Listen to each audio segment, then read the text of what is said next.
నమస్తే, welcome to Cube TV network. This is your Shani journalist. ప్రస్తుతం మనతో పాటు స్టూడియోలో ఉన్నారు ఎన్ఆర్ఐ రామ్ గారు. గత వారం తను చేసిన ఇంటర్వ్యూ చాలా తక్కువ టైంలో లాక్స్ ఆఫ్ వ్యూవర్షిప్ వచ్చింది. ఎందుకంటే తను ఇస్తూ ఉన్న ఫిగర్స్ అన్నీ కూడా చాలా రియాలిటీకి మ్యాచ్ అవుతూ ఉన్నాయి. గ్రౌండ్ రియాలిటీస్కి దగ్గరగా ఉన్నాయనే అభిప్రాయము చూస్తున్న వ్యూవర్స్ నుంచి కమెంట్స్ రూపంలో మాకు తెలియవచ్చాయి. అందులో భాగంగానే మరొకసారి ఈ ఇంటర్వ్యూకి నేను ఆయనని ఆహ్వానించడం జరిగింది. ప్రస్తుతం రామ్ గారు ఉన్నారు. అయితే ఏపీలో ఎవరు ఆంధ్రప్రదేశ్ ముఖ్యమంత్రి అనేది ఒక ట్రెండింగ్ క్వశ్చన్ అయితే, పిఠాపురంలో గెలిచేదెవరు, మంగళగిరిలో గెలిచేదెవరు, కుప్పంలో బాబు ఓడిపోతున్నాడా, ఇలాంటి క్వశ్చన్స్తో ప్రతిరోజు ఏ ముగ్గుని కదిల్చినా ఏ ఇద్దరిని కదిల్చినా ఇదే మాట. అసలు ఏం జరుగుతుంది ఏపీలో? నిజంగానే బాబు ఓడిపోతున్నారా? పవన్ కళ్యాణ్ గెలుస్తాడా లేదా? ఒకవేళ గెలిస్తే ఎంత మెజార్టీతో గెలుస్తాడు? ఓడిపోతే ఎంత మెజార్టీతో గెలుస్తాడు? What about Mangalagiri, Lokesh? ఇలా బెట్టింగ్స్ కడుతున్న వాళ్ళు కొన్ని లక్షల్లో ఉన్నారు. నిజం చెప్పాలంటే బెట్టింగ్లు ఎంకరేజ్ చేయడము, బెట్టింగ్ వేయడం చాలా చాలా తప్పు. దానివల్ల ఆర్థికంగా చితికిపోయిన కుటుంబాలు కళ్ళ ముందు చాలా ఎక్కువగా కనిపిస్తున్నాయి. 2019లో ఆ స్థాయిలో ప్రజలు పోలింగ్కి వచ్చింది చూసి ఖచ్చితంగా మళ్ళీ చంద్రబాబు నాయుడు అధికారంలోకి వస్తారు అని చెప్పి అందరూ అభిప్రాయపడ్డారు. కానీ బొమ్మ రివర్స్ అయ్యి జగన్మోహన్ రెడ్డి ముఖ్యమంత్రి అయ్యారు. ఇప్పుడు కూడా మహిళలు ఎక్కువగా ఓటేసేసారు. మళ్ళీ కూటమి వస్తుందని బెట్టింగ్లు వేస్తున్నారు. బట్ అందులో నిజం ఎంత? పిఠాపురంలో వంగా గీత కూడా గెలవదు, పవన్ కళ్యాణే గెలుస్తాడు. అది కూడా మెజార్టీతో సహా బెట్టింగ్లు కట్టేస్తున్నారు. ఇదెంతవరకు వాస్తవం? ఇవన్నీ తెలుసుకునే ప్రయత్నం చేద్దాం. ప్రస్తుతం రామ్ గారి మాటల్లో అడిగి తెలుసుకుందాం. రామ్ గారు నమస్తే, welcome to my show. Last time మీరు కొంత డేటా ఇచ్చారు. చాలా మందికి అది నచ్చింది అని చెప్పడానికి ఏంటంటే విత్ ఇన్ పెట్టిన కొన్ని గంటల్లోనే దాదాపు 2 lakhs వ్యూవర్షిప్ వచ్చింది ఆ ఇంటర్వ్యూకి. సో ఇప్పుడు అగైన్ పిఠాపురంలో అలాగే మిగతా చోట్ల అంటే ఏపీలో 170 నియోజకవర్గాల్లో ఉన్న కొన్ని ఎమ్మెల్యే సీట్ల పైన ఎక్కువగా ఉత్కంఠ. గెలుస్తారా, ఓడిపోతారా, ఎంత మెజారిటీ, ఈ kind of. So first thing నేను మిమ్మల్ని అడగాలనుకుంది ఏంటంటే, వాట్ అబౌట్ పిఠాపురం? పవన్ కళ్యాణ్ మీద బెట్టింగ్ వేస్తున్నారు, లక్షల్లో కోట్లలో పెట్టేస్తున్నారు. ముఖ్యంగా నేను అసలు ఈ రోజు ఇంటర్వ్యూకి రావడం కారణం అది. ఆల్రెడీ ఓటర్లు వేసిన ఓట్లు నిక్షిప్తం అయిపోయి ఉన్నాయి, దాన్ని ఎవరూ మార్చలేరు. కానీ ఈ 10 రోజుల నుంచి నేను చూసిన, లాస్ట్ టైం ఇంటర్వ్యూ చేసిన తర్వాత చూసినప్పుడు ఏమైందంటే, బెట్టింగ్లు కాసి మోసపోతున్నారు, అది మంచి పది కాదు. దాన్ని నేను రియలిస్టిక్గా ఫిగర్స్తో నేను అనలైజ్ చేసి వాళ్ళకే విజ్ఞతగా వదిలేసి మోసపోవద్దని చెప్పడమే నా ఉద్దేశం. ఆ ఉద్దేశంలో ఎస్పెషల్లీ పిఠాపురం పవన్ కళ్యాణ్ గారి మీద ఉన్న మోజు కొద్దీ చాలామంది ఎక్కువ బెట్టింగ్లు ఎక్కువ ఆఫర్ చేస్తున్నారు. 50,000 మెజార్టీ వస్తుంది, 1,00,000 మెజార్టీ వస్తుందని వేస్తున్నారు. కానీ నేను ఆయన గెలవాలని కానీ ఓడిపోవాలని కానీ, అలాగే అవతల వైపు వంగా గీత గారు ఆవిడ కూడా గెలవాలని కానీ ఓడిపోవాలని కానీ నా ఉద్దేశం కాదు. కానీ అసలు గెలిస్తే ఎంత మెజార్టీ వస్తుంది, ఓడిపోతే ఎంత మెజార్టీ వస్తుందని 2 scenarios తోటి మీకు ఎక్స్ప్లెయిన్ చేసుకున్నాను. ఇప్పుడు మీరే డిసైడ్ అవ్వండి. బెట్టింగ్లు కాసి మోసపోవద్దు, ఇదే మీ ఎజెండా. ఎస్. ఓకే. సో ఏం తెలుసుకున్నారు? పిఠాపురం రియాలిటీ ఏంటి? మీ మాటలో ఫిగర్స్ ఇచ్చే ముందు what is the reality of Pithapuram? Pithapuram వల్ల అంటే పవన్ కళ్యాణ్ గారు పిఠాపురం సంబంధించిన ఆయన కాదు, ఆయన స్టేట్ ఫిగర్ అంతే. స్టేట్లోను సినిమా పరంగా అందరికీ తెలుసు. వంగగీత గారు వచ్చే వరకు ఆవిడ అక్కడ పొలిటీషియన్, ఎగ్జిస్టింగ్ పార్లమెంటేరియన్, ఆల్రెడీ అంతకుముందు అదే పిఠాపురానికి ఎమ్మెల్యేగా చేసిన ఆయన. పర్సన్ టు పర్సన్ ఇండివిజువల్గా ఆమెకి సత్సంబంధాలు ఉన్నాయి ప్రతి ఒక్కరితోటి. అయితే ఇక్కడ ఏంటంటే, అక్కడ అందరూ చెప్పుకునేది ఏంటంటే, పవన్ కళ్యాణ్ గారు అది క్యాస్ట్ మేజర్ ఫ్యాక్టర్ అయిపోయింది. ఇక్కడ పవన్ కళ్యాణ్ గారు కాపు క్యాస్ట్ కాబట్టి అక్కడ కాపులందరూ ఆయనకు ఓటేస్తారని.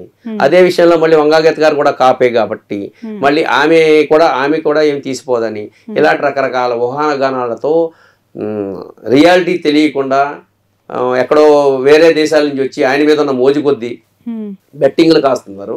అది 50,000, 1,00,000 ఏంటి అనేది. బట్ రియలిస్టిక్ గా అక్కడ ఉన్న ఓటర్ని బట్టి ఆవిడ చేసిన కృషి, అలాగే ఈయన మీద ఉన్న మోజు, ఆ రెండాటిని తోటి ఎక్స్ప్లెయిన్ చేస్తూ క్యాస్ట్ ఎలా ఓటు వేసి ఉంటారో 2 scenarios ద్వారా ఎక్స్ప్లెయిన్ తెలుసుకున్నాను. దాన్ని బట్టి మీరు డిసైడ్ అవ్వండి. ఓకే. యాక్చువల్గా ఏమవుతుందంటే, పిఠాపురం నియోజకవర్గంలో 2,38,000 మంది ఓటర్లు ఉన్నారు. మొన్న ఎగ్జాక్ట్గా 86% 2,04,000 మంది ఓటర్లు ఓటు వేశారు. సో ఓటు వేసిన వాళ్ళు కాపులు అక్కడ 76,000 మంది ఉంటే ఓటు వేసిన వాళ్ళు 65,000 మంది. ఎస్సీ ఎస్టీ 46,000 మంది ఉంటే 39,000 మంది ఓటేశారు. సో అక్కడ కాపు క్యాస్ట్ 76,000 మంది ఉన్నారు, 65,000 మంది ఓటేశారు. This are realistic figures, exact గా ఓటు వేసిన వాళ్ళు. బీసీస్ 95,000 ఉన్నారు. బీసీస్ లో అంటే మనం సెగ్రిగేట్ చేస్తే చేనేత కార్మికులు, అదే వేవర్సు, శెట్టి బలిజ, ఫిషర్మెన్, వగర, నగర, రెల్లి, ఇలా సబ్ క్యాస్ట్లు అన్ని కలిపి మొత్తం మీద 95,000 మంది ఉన్నారు బీసీ.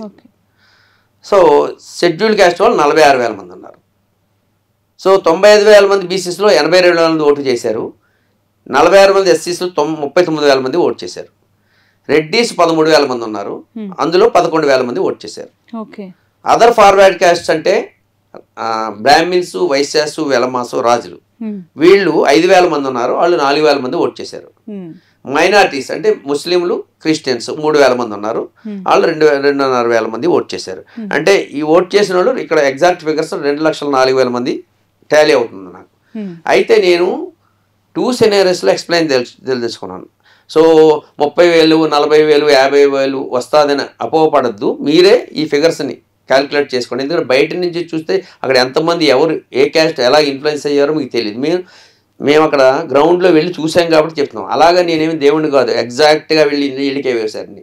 అక్కడ వాళ్ళ యొక్క మేము ఇంటర్వ్యూ చేసిన దాన్ని బట్టి అక్కడ ప్రయత్నం చూస్తే గెలపోటములు చాలా దగ్గరగా ఉంటాయి అంతే. 10,000 ఇటు 10,000 ఇటు ఉంటాయి తప్ప కానీ అక్కడ గెలవరని ఆవిడ కానీ. ఎందుకంటే ఇద్దరికి ఉండే మెరిట్స్ ఇద్దరికే ఉన్నాయి. ఆల్రెడీ వంగాగీత గారికి ఉన్న మెరిట్స్ ఆమెకి ఉన్నాయి. కాపు అంటే ఇద్దరు కాపులే. అవును, ఇప్పుడు కాపు క్యాస్ట్ అని క్రైటీరియా తీసుకుంటే పబ్లిక్ ఇద్దరు కాపులే. మహిళలతో ఇప్పుడు ఈయన వచ్చినా గానీ ఎవరికి అందుబాటులో లేడు అనేది ఉండడేమో అనేది అది రియల్. ఈమెమో ఆల్రెడీ ఇంచుమించు almost 90% of the waters personal attachment ఉంది ఈమెకి. సో ఈ ఫ్యాక్టర్స్ అన్ని చూసుకుంటే అనుకున్నంత ఈజీగా బయట నుంచి ఊహించినదిగా పవన్ కళ్యాణ్ గారికి కొంత క్రేజ్ ఉన్నంతగా లక్షల మెజారిటీ వచ్చేస్తుందని, సరే వస్తుందా రాదా అనేది పక్కన పెడితే అనవసరంగా యూత్ మోసపోతున్నారు బెట్టింగ్లు గట్రా. అది మంచి పని కాదు, జాగ్రత్తగా ఉండాలని అలర్ట్ చేయడమే నా ఉద్దేశం. ఈ ఫిగర్స్ నేను 2 సెనేరియోస్ తో ఎక్స్ప్లెయిన్ చేస్తున్నాను. పవన్ కళ్యాణ్ ఓపెన్ గా ఏం చెప్తారంటే రాష్ట్ర వ్యాప్తంగా పవన్ కళ్యాణ్ కి ఉన్న చరిష్మా వేరు, పిఠాపురంలో ఉన్న రియాలిటీ వేరు. ఆయన చరిష్మా చూసి బెట్టింగ్లు కాస్తే మొదటికే మోసపోతారు. అలాగే నేను గెలవరని నేను అంటలేదు, ఓడిపోతారని నేను అంటలేదు. గెలిస్తే ఎంత మెజారిటీ, గెలవకపోతే ఎంత మెజారిటీ, దాన్ని బట్టి చూడండి. దాన్ని బట్టి ఖాయమని చెప్పట్లేదు, అసలు ఖాయకూడదు. కాసినా కానీ అనవసరంగా మీరు రోడ్డు మీద పడొద్దని, పైగా 1:10 అని 1:5 అని ఇలా కాపు కాస్తున్నారు. సో అలా మోసపోవద్దని ఉద్దేశం. ఈ 3 రోజుల్లోని మీరు చాలా జాగ్రత్తగా ఎక్కువ బెట్టింగ్లు జరుగుతున్నాయి తెలుస్తూ ఉంది. అదే ఉద్దేశంతో నేను చేయడం తెలుసుకున్నాను ఇక్కడికి వచ్చి. సో మీకు చూపెట్టాను కదా. సో ఇంతమంది ఓటర్ వేశారు. ఇందులో 2 సెనేరియోస్ మీకు ఎక్స్ప్లెయిన్ చేస్తాను. ఫస్ట్ సెనేరియో ఏంటంటే మీకే వదిలేస్తున్నాను. 65,000 మంది కాపులు వేశారు. అందులో 20% వంగాగీత గారికి, పోనీ పవన్ కళ్యాణ్ గారు కాపులు అంతా వేసేసారు అనుకుని 80% వేసేసారు అనుకుంటే, వంగాగీత గారికి 20% వేసారు అనుకుంటే 13,000 వంగాగీత గారికి, 52,000 పవన్ కళ్యాణ్ గారికి వేస్తారు కాపుల్లో అలా అనుకుంటే. కానీ అది ఇంకా మరి వంగాగీత గారు ఎక్కువ ఉంటుందా తక్కువ ఉంటుందా అని మరి తర్వాత చూద్దాం. ముందైతే ఓటు చూస్తున్నాం. అలాగే బీసీస్లో 82,000 వేస్తే ఫస్ట్ సెనేరియో ఏంటంటే నార్మల్గా చెప్పడం అంటే ఎస్సీస్ BCs not the Pawan Kalyan, not Vanga Geetha, Jagan గవర్నమెంట్కి ఫేవరబుల్గా ఉన్నారండి. ఎందుచేత అంటే ఆయన సంక్షేమ పథకాలు ఇచ్చాడని. సో వాటిని దృష్టిలో పెట్టుకుని ఎస్సీస్ బీసీస్కి ఎక్కువ అందినాయి అని 90% వాళ్ళకి అందినాయి కాబట్టి వాళ్ళందరూ జగన్గా చేస్తారో ఈ పవన్ కళ్యాణ్ ఇమేజ్ అని కాదు కానీ, లేదా ఆవిడ గతంలో చేశారని కానీ ఆ ఇమేజ్ చేస్తారని చూస్తే అక్కడ చేసినందుకే నేను నార్మల్ అయితే 60 to 60% వరకు వంగాగీత గారికి పాజిటివ్గా ఉన్నారు బీసీస్, 40% ఏమో పవన్ కళ్యాణ్ గారికి పర్సన్ ఉన్నారు. కానీ నేను ఈ సెనేరియోలో ఏంటి అంటే ఆయన గెలిస్తే ఏంటి ఓడితే ఏంటి అనే దృష్టిలో చేస్తున్నాను కాబట్టి 55% వంగాగీత గారికి 55% ఉంటే 45% పవన్ కళ్యాణ్ గారికి చూపిస్తున్నాను ఇక్కడ. అందులో 45,000 వంగాగీత గారికి, 37,000 పవన్ కళ్యాణ్ గారికి పడుతుంది. సేమ్ విత్ ఎస్సీ ఎస్టీలో 46,000 మంది ఉంటే 39,000 మంది ఓటు చేశారు. సో అందరూ అనుకున్నట్టుగానే 39,000 మంది ఓటు చేసినప్పుడు 90% ఎస్సీస్ అందరూ వాళ్ళకే వేస్తున్నారని, 10% ఎస్సీస్ అది పవన్ కళ్యాణ్ ఇన్ఫ్లుయెన్స్ లేదని. అంటే లోకల్ గ్రౌండ్లో చెప్పేది అందరూ పవన్ కళ్యాణ్ ఎస్సీస్ అందరూ జగన్ గారికి వేస్తున్నారు, పథకాలు అందుకుంటున్నారు, లాస్ట్ టైం అలాగే వేశారు, అందుకే ఆయన 100% గవర్నమెంట్. అలా అనుకుంటే 90% వేస్తే 35,000 వంగగీత గారికి, 4,000 పవన్ కళ్యాణ్ గారికి వస్తుంది అనమాట. అలాగా రెడ్డీస్ 13,000 మంది ఉంటే 11,000 మంది ఓటు చేశారు. 11,000 మందిలో 90% రెడ్డీస్ జగన్ గారికి, ఒక 10% పవన్ కళ్యాణ్ గారికి వేస్తే 10,000 మంది వంగగీత గారికి, 1,000 పవన్ కళ్యాణ్ గారికి. అలాగే అదర్ ఫార్వర్డ్ క్యాస్టులు 4,000 ఉన్నారు. 5,000 ఉంటే 4,000 ఓటు చేశారు. అందులో 25-75% వేసుకుంటే 25% వంగగీత గారికి, 75% పవన్ కళ్యాణ్ గారికి. అంటే మీరు ఆలోచిస్తారని నీకు ఫిగర్ చెప్తున్నాను నేను. అంటే మీరు ఒకసారి రికలెక్ట్ చేసుకోమని చెప్తున్నాను వ్యూవర్స్ని. సో 1,000 వంగగీత గారికి, 3,000 పవన్ కళ్యాణ్ గారికి. మైనార్టీలు 3,000 ఉంటే 2,500 ఓట్ చేశారు. అందులో మైనార్టీలు 80% అంటే మైనార్టీస్ అంటే ముస్లిమ్స్ అండ్ క్రిస్టియన్స్, వాళ్ళిద్దరూ కూడా జగన్ గారికి వేస్తారని. ఎందుకంటే మైనార్టీస్ బీజేపీ కలవడం వల్ల మైనార్టీ ముస్లిమ్స్ అందరూ కూడా దూరం అయ్యారని. సో వాళ్ళు 80% వాళ్ళకి వేస్తారని, 20% వీళ్ళకి వేస్తే అందులో 2,000 మంది వంగగీత గారికి, ఒక 500 మంది పవన్ కళ్యాణ్ గారికి. సో టోటల్గా నేను ఇక్కడ చూస్తే ఏమైందంటే వంగగీత గారికి 1,06,000 ఓట్లు వస్తే పవన్ కళ్యాణ్ గారికి 97,500 వచ్చినాయి. అంటే 8,500 తగ్గినాయి. అంటే ఏంటి, ఓడిపోవడానికి అవకాశం ఉండే ఫిగర్స్ వేసుకుంటే మ్యాక్సిమం అది. అంటే నిజంగా ఓడిపోవాలని కాదు, ఎవరైనా ఎవరు గెలిచినా మంచిదే అని అనుకుంటే ఫస్ట్ సినారియోలో ఓడిపోతే ఎంత అనేది మీకు ఫిగర్స్తో చూపెట్టాను నేను. జస్ట్ 8,000 ఓడిపోవడం వచ్చినా ఏదో 3,000 నుంచో 4,000 నుంచో 5,000 నుంచో మ్యాక్సిమం 7,000 ఓడతారు. సరే ఇప్పుడు అందరూ ఆయన గెలుస్తారనేది కదా, సరే గెలిస్తే ఎంత మెజార్టీతో గెలుస్తారనే దానికి మీకు ఇంకో నెక్స్ట్ సినారియోలో చెప్తాం అనుకున్నా. సో నెక్స్ట్ సినారియో ఏంటంటే కాపులు 75% ఉంటే అట్లీస్ట్ ఆయనకి 85%, ఇందాక 80% వేసాను, ఇప్పుడు 85% వేస్తున్నాను. ఇంకా తగ్గుతున్నాను, ఇప్పుడు ఇంకా తగ్గిస్తున్నాను. అంటే అట్లీస్ట్ ఇంత ఆవిడికి అందరితోటి సంబంధాలు ఉన్న కాపులందరితోటి చుట్టరికాలు కూడా ఉన్నాయి. పోనీ అంత ఎగ్నిస్ట్ చేసినా నా ఉద్దేశం అయితే 65,000లో 10,000 మంది అయినా వంగగీత గారికి వేస్తారు, అంటే 15%. పవన్ కళ్యాణ్ గారికి 55,000 వేస్తారు. ఇది సెకండ్ సినారియో. ఈ సెకండ్ సినారియోలో బీసీసీ 82,000 మంది ఇస్తే పవన్ కళ్యాణ్ గారికి ఎడ్జి చూపెడితే నేను 55% పవన్ కళ్యాణ్ గారి.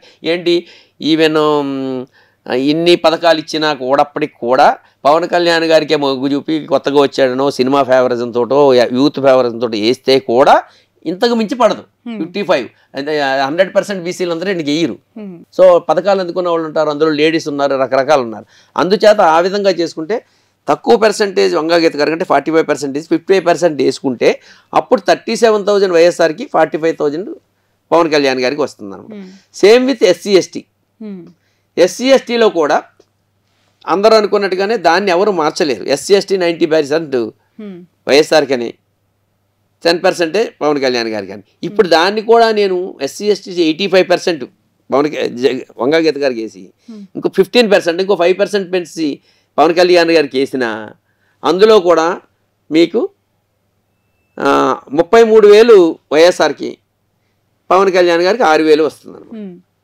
సో రెడ్డిస్ 13,000లోకి అది మారదు. ఎవరు ఇక్కడ ఫేవరిజంతో సంబంధం లేకుండా ఇంకా క్యాస్ట్ వైడ్ డివైడ్ అయిపోయారు. కాపులు అని ఆయన నిలబడ్డాడని, ఈయనేమో రెడ్డి అని.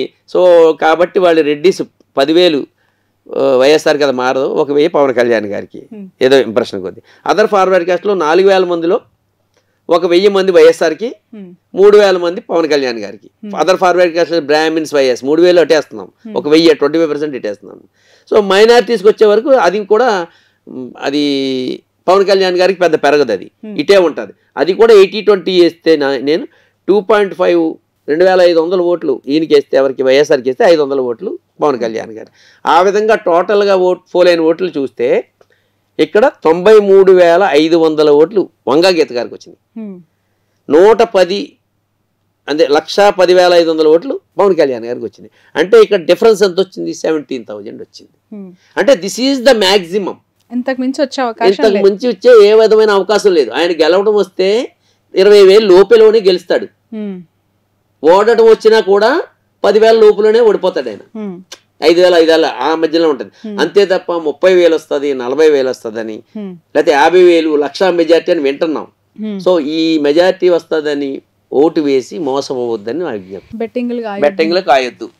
రైట్. కుబేర లక్ష్మి కటాక్షంతో అందరి ఇంట్లో బంగారం, వజ్రం, వెండి నిండా. లలిత అక్షయ తృతీయ బంగారు నగలకు తరుగులో 1% తగ్గింపు. వజ్రాభరణాలు క్యారెట్కు 5,000 తగ్గింపు.